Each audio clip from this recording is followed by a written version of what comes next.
Oh, my mic wasn't on. Okay, hello. I'm not even gonna redo my take. So, I've been, kind of slacking this season so far. I mean, I am in the top 0.38, I guess, which isn't bad.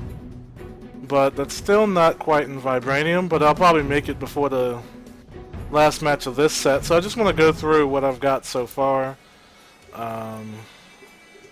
So I do have Spitfire. She's 8, working on her. I'm halfway there with the command points for Kamala. And I just got Baron Mordo, so he's 4. He just came out of training like an hour ago. I have a lot of cleaning and moving around stuff to do today, so I probably still won't get around to really messing with him too much. He's going into 12, so that's not bad. He'll probably go in next. And I think other than that, I don't have anybody particularly lined up. I think Agent Venom is close. I'm not sure why I spent so much time leveling him. But Hogan is close. And I think I might give him another shot. Because I think if I run him outside of Warriors 3, he might be okay. Which is kind of sad. Because he is a Warriors 3. But it doesn't really seem to be that beneficial. Like, because... It's only because, like, okay, well, I guess you could run him with Fandral. That might work. I don't have any of Fandral's ISOs, though. Somehow. But alright, let's go ahead and get this done real quick. I wanted to talk about a couple of things. This team has nothing particularly going for it. It's just some crap I threw together. Oh, by the way, we're going to test this again in this fight, but one of Daredevil's E-ISOs, the one that follow-ups on Paragon debuffs, doesn't seem to work with this costume. I think I might have already swapped it out.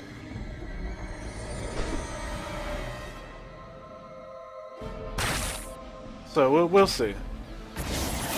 So what I want to talk about is just generally, I'm pretty sure I've talked about this before, but like, you know, I make tier lists and so on. I haven't really updated it, you know, this season because really nothing changed. Like, it's pretty much the same people doing the same thing this season. So, I mean, there really isn't that much that I would really need to say.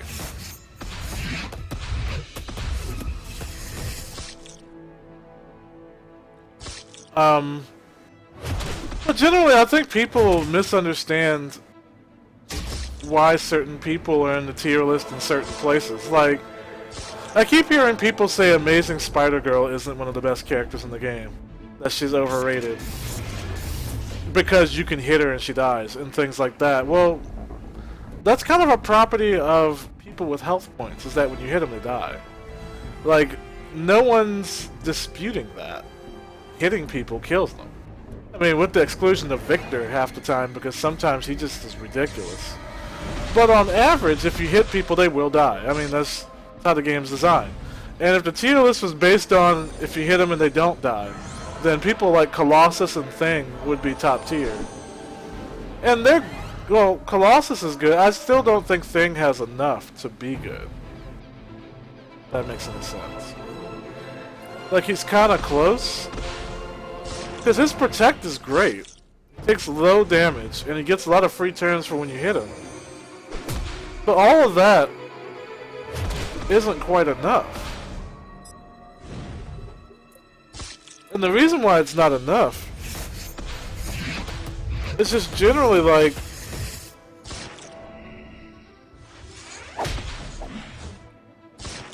that's a lot of damage. I already forgot who I was talking about. I can't believe I'm just like, I've spaced out. I've been so busy. Can't even think straight.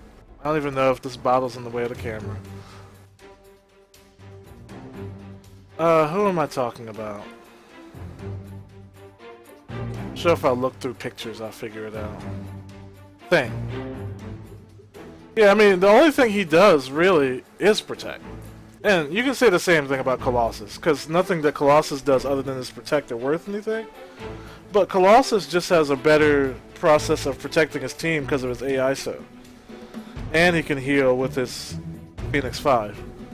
So all of that, along with Elite EISO, makes him one of the best pure protects in the game. Like, if you were just going for the protect only and the defensive support, then he'd be one of the best. But that's not generally what people consider. Like, you have to consider a lot of different factors, and that's just one out of many. Like, because when you compare him to Sandman or Wonder Man, like Wonder Man, you know, he also survives really well. His protect is permanent. You don't even have to turn it on. You know, he also stacks stats really fast, really well. So there's nothing wrong with him either. But he also does damage. And then you look at Sandman, and once again, he does a crap ton of damage. And he's actually just harder to hit. And he also stacks stats. So, there's really just no reason to consider Thing top tier when everybody else who does similar things does it better. And the one who really just has the better protect power, well, he also does it better. So it's like, why pick him? There's no reason.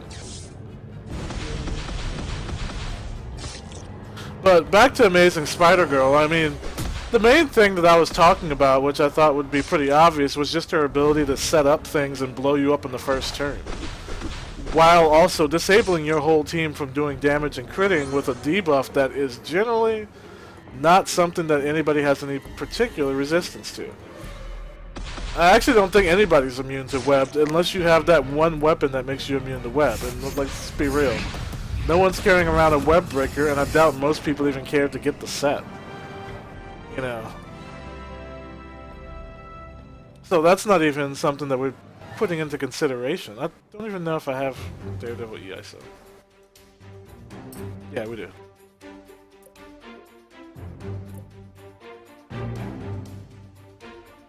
I mean, there's not a lot of characters who can start the first round, get 3 turns, and usually blow up one person and disable an entire team at once. I mean, look!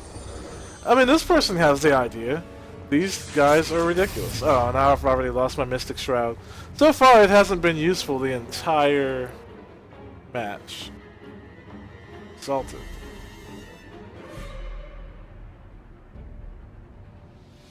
What in the world is he at?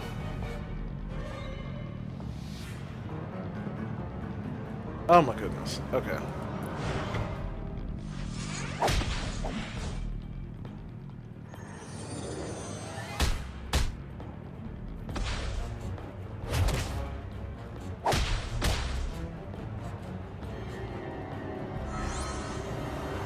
Okay, so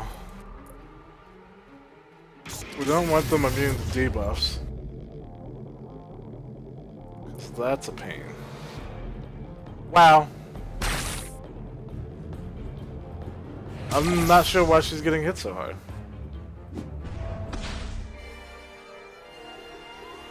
Alright, so that did like no damage. Oh, he's got that lamppost. Okay. I actually did not get that because honestly I didn't have a ton of money at the moment, and I figured, do I really need that? And it's probably going to just come back later if it's really that important.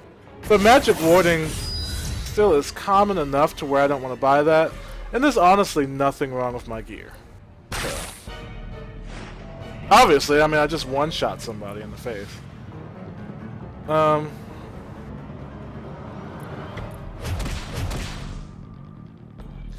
yeah, I wrote actually a huge document about what I consider when I make my tier list and why people are the places they are in there. Like, I know there's no way for me to make a perfect tier list per se, but that was never really... Yeah, I don't think that's really the goal of a tier list by a single person. I mean, if I was making a tier list for, like, you know, Marvel vs. Capcom 2 or Smash or something like that, people would probably be looking for a more definitive tier list, but it also is determined by what people are playing and how they're playing them, and the skill level of like the best people and all that stuff. Because honestly, the tiers don't matter in other games as much as they do here. Like, if you were to play, like, some casual... Well, I guess it's the same way. I guess I am playing at the top level of this game, so, I mean, I'm usually playing there anyway. So, never mind. Because when you think about it, the tier list only matter, really, at the top level. People running optimal gear and builds and all that stuff. Like, tier lists don't matter for people... Like, let's say you're in silver, and you're fighting a whole bunch of Human Torches, and you're fighting regular Iron Man suits with regular Miss Marvels and things like that. It doesn't really matter what you run or what you really do at that point, because as long as if you have like stats that are decent, you're gonna beat everything with any character. Like, you could go in with like let's say Human Torch and thing, and just like run down PvP with no problems. I mean, it'd be easy. And Black Knight may be bugged. We'll see how it goes this fight, but I've seen him just parry the crap out of everything, and it's so annoying. Then he'll heal and like not take any damage, and then counter you in the face for things that normally are uncounterable. Like, I've even had him block and counter the Rudimoroth, and I was just like, well, I think he didn't counter it. I know he blocked it and then got healed for it. But I'm like, how did you just heal from a subtle action? That's rather absurd, considering that nobody else can do that.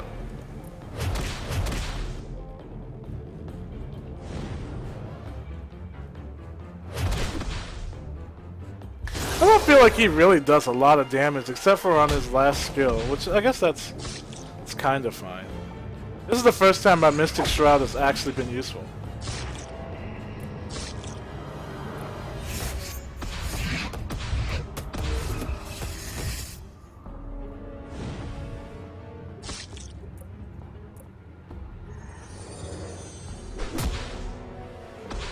That passive's alright. I don't know.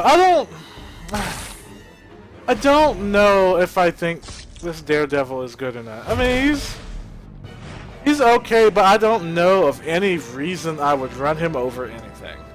And that's the really sad part. Like, I think I would even run Nightcrawler over him. And Nightcrawler isn't that great himself. So if I'm willing to run Nightcrawler over you, I don't think you're really good.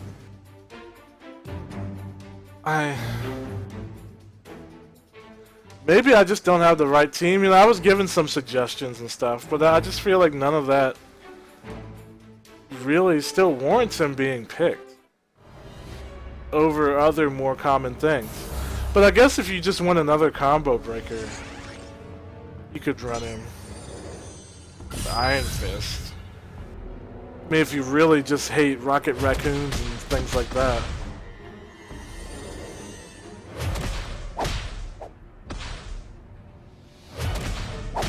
Oh my goodness. Okay, so that's 3, right? Because he only gets 4. 4 a turn without Killer Instinct. So he obviously doesn't have Killer Instinct. What does he have? Oh no, then that was his 2. Okay, that was his 2 and then his attack. That's what it was.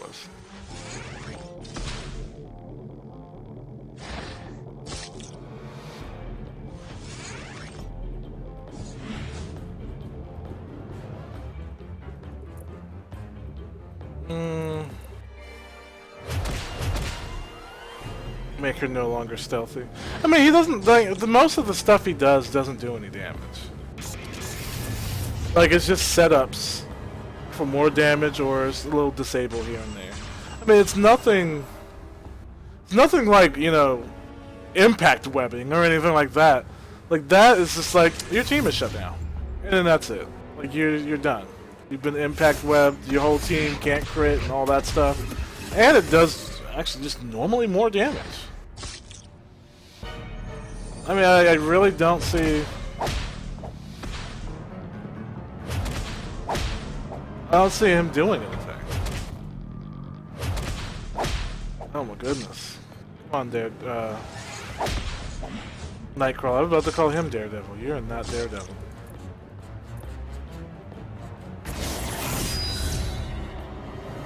And honestly, this fight's looking a bit rough right now. But my agent has too much damage, so...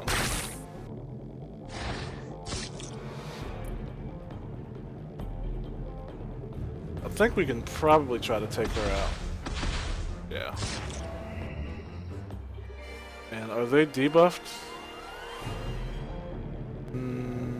Exposed, yeah. Okay, so we're gonna hit her. Alright, he didn't spread over. But this is good, because this is it, because he's gonna bleed out. Unless he heals himself. She's still bleeding, so it's fine. This is a hemorrhage attack, I think. But he's dead. Yeah. I don't know. Not feeling it. Like, I'd honestly... Well, maybe I need to change my gear, but I mean, there's not that much really good bleeding type gear out there. And then there's a lot of different... Oh, I haven't updated my armory yet either. I'll do one more just so I can run Amazing Spider-Girl. But I don't really think there's a lot of great bleed equipment. I mean, of the old stuff, you know, there's Custom Sword of Barony, people like that. There's, the Iron Star, that's also an old one. That's good if you're really just trying to hemorrhage teams repeatedly. It's probably nothing really better than that. And there's been a couple things released after that, but I don't know. At least bleeds do affect most characters. I mean, there's only very few people like no that's common to where you can't actually bleed him. You know, you might see a Deathlok. Can't bleed him either.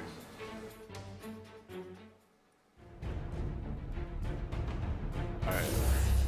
This will be the last one. So we'll just get a reminder. If you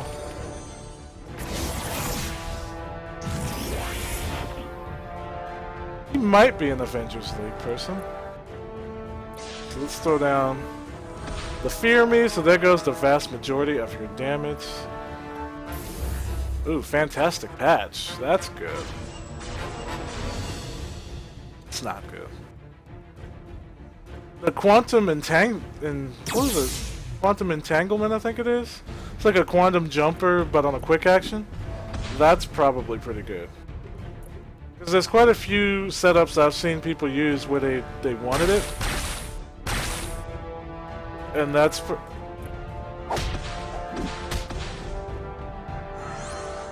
Oh. And that's pretty much like a good place to... A good way to get it. Because it's a little bit better than, like, Shepherd Staff. Because you don't necessarily want to take your agent's turn away on the next turn.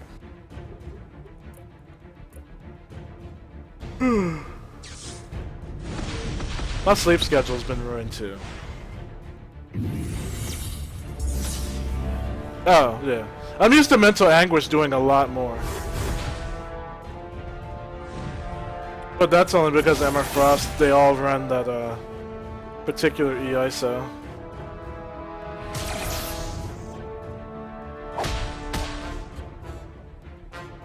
I mean, aren't these clearly better than, like, you know, Daredevil? Oh no, you're blocking me. He has like just percentage-based damage reduction, so that's why he's not really blowing up.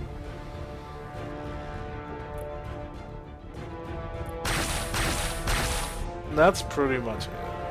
I mean, clearly, like, this is like much more solid. And he only took a lot of damage because I attacked when I had mental anguish. It's not really that he was hit. So yeah, I'll try to find out if AVL J Alberto is Avengers League. I don't know. Probably not. But, well, that's my matches for today. 20 minutes, not bad. I have no idea if I was actually centered on the camera. It doesn't look like I am. I actually didn't check. I just made this really quick. But, thanks for watching, and I should be Adamantium next week when I play, so you don't have to watch me beat up on, I guess, what is that, Diamond League? That's easy. But, I will try to work on Spitfire to 9, and then see what she looks like in PvP at 9. Give us a general idea of what to expect, but she is a scrapper, so you know, you gotta watch out. Lots of bruisers. And she's all melee, so you gotta watch out for that. Lots of elite ISO. So she's already kind of disadvantaged in the meta, but you know, we'll see, because she'll be able to use 2 EISOs, so that might be alright.